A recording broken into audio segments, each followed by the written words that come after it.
Un Game & Watch Multiscreen de Nintendo, le premier jeu Zelda, sorti en 89, avec le cache pour les piles. Cartouche de King of Fighter 2001, jeu de SNK de baston pour la Neo Geo.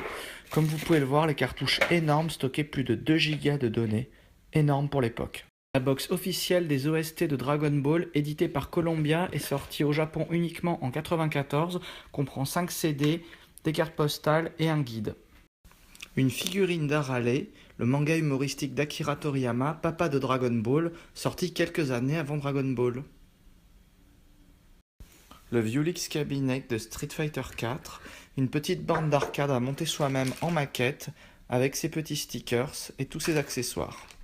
Le Tomitronic 3D, un jeu électronique de Tommy sorti en 82, qui se présentait sous la forme d'une paire de jumelles et qui offrait un réel point de vue en 3D, exceptionnel à l'époque.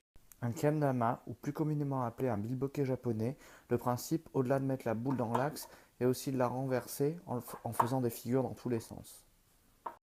Le jeu Super Hang-On sur Master System, car oui, avant de se présenter sous la forme de cartouches, sur la première Master System, les jeux étaient sous forme de cartes. Une collaboration Swatch et Kid Robot, avec un Denny de l'artiste Gary Weisman, et une petite Swatch. Une figurine de Sangoku et Sangohan, gagnée à la loterie Ichiban proposée par Bran Presto. Le billet de loterie était à 10 €.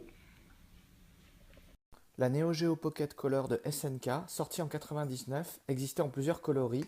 Elle permettait de jouer à tous les grands hits de SNK, comme Fatal Fury ou King of Fighters. Le laserdisc du film Ghost in the Shell, car oui, avant d'avoir le DVD, entre la VHS et le DVD, les films étaient stockés sur des gros disques bifaces de la taille d'un vinyle.